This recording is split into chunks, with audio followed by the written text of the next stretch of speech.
Aquela estratégia de esconder um alimento que a criança não gosta ali no prato, por baixo, para ela não ver e assim ela fazer, ingerir e absorver os nutrientes, ela funciona? Te devolvo a pergunta, Fernanda. Se você disser pra mim que não quer comer alguma coisa e eu esconder na sua comida e te der, você vai ficar feliz comigo? Não. Gente, é isso, né?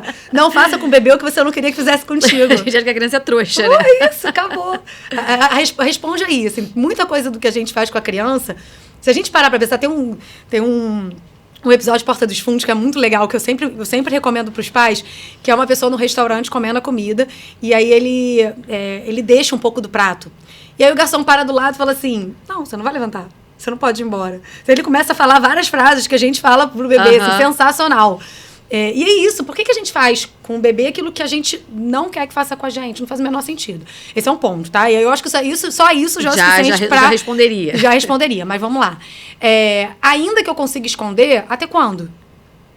Até quando essa criança não vai perceber que você está escondendo a comida? O que você ganha com isso? Uhum. E, mais do que isso, o quanto que você consegue esconder? Porque, normalmente, quando você consegue esconder, a pessoa vai esconder a abóbora. Ela pega um pedaço desse tamanho de abóbora, massa, mistura.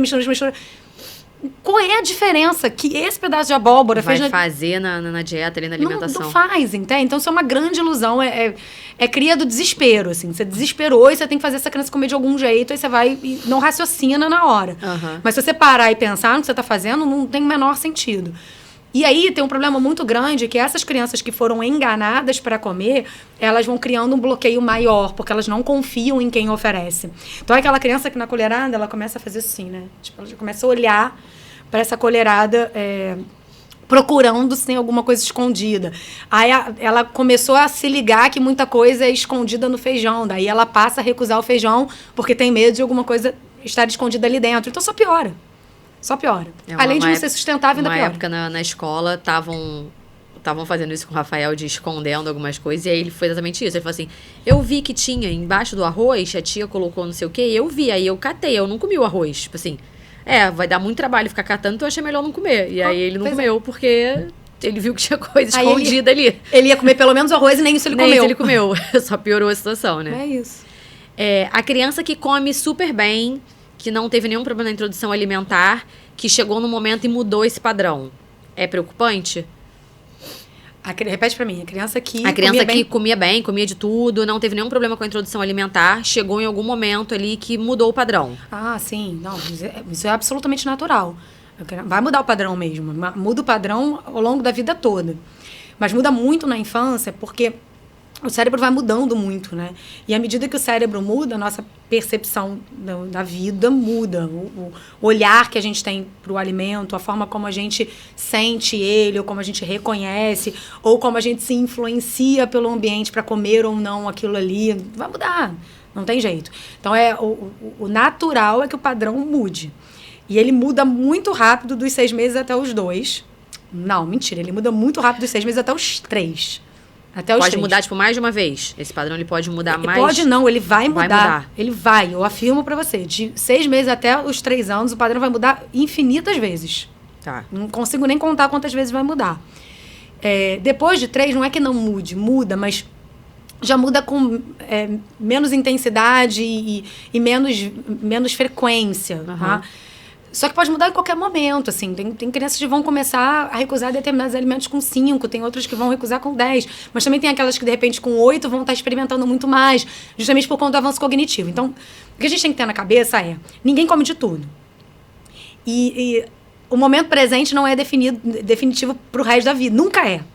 A gente não pode entender que aquele momento presente é determinante da vida toda. Do que a criança vai fazer para o resto da vida. Então, o nosso papel é manter as portas abertas. Se a criança, em determinado momento, começou a recusar o brócolis, eu não posso obrigar aquela criança a comer. Isso não vai dar certo. E eu não vou conseguir. Se eu conseguir, eu vou conseguir por um período muito curto de tempo. Depois ela vai parar de aceitar. Mas eu posso fazer ela continuar a amiga daquele brócolis. Só ela não come.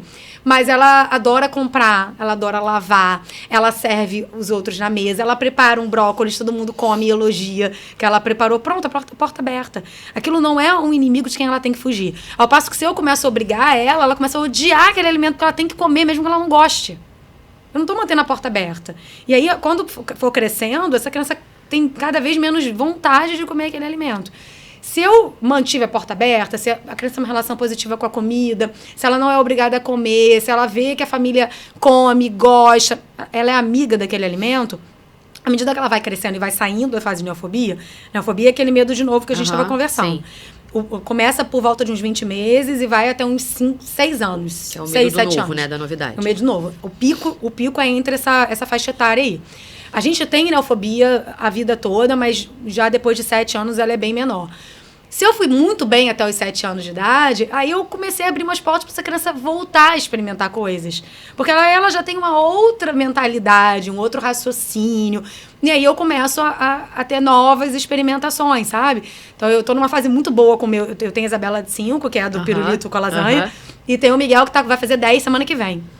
O tio Miguel tá maravilhoso, assim. Ele experimentou sashimi de polvo antes de mim. Ele é que me deu coragem de experimentar sashimi de polvo, sabe? Então, tem que segurar um pouco a ansiedade de que tem que comer agora, sabe? Esse imediatismo, ele é muito ruim pro desenvolvimento da relação que a criança tem com a comida. Não dá para ser imediatista. É uma construção muito de longo prazo, né? Então, a gente precisa só manter a porta aberta. O nosso papel é manter a porta aberta. E acho que outra coisa que dá um certo desespero nas mães é quando a gente começa a comparar, né? Porque o filho da minha vizinha abriu a boca já desde o primeiro dia e o meu não.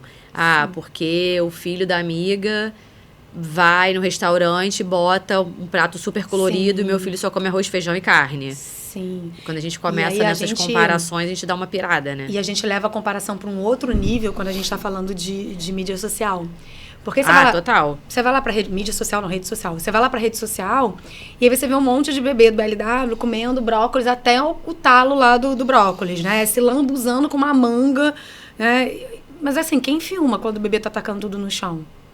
Quem filma o estresse de estar tentando alimentar a criança lógico. E não tá conseguindo? Ali é só um recorte, né? Claro, mas às vezes, quantas tentativas daquela manga foram feitas até que chegasse no momento daquele vídeo ali que você fica achando que foi a primeira vez. Só que na hora que você tá desesperado que seu filho não come nada e você vai lá na rede social e vê o bebê lá da blogueirinha ou que não seja, comendo um monte, isso é desesperador, né?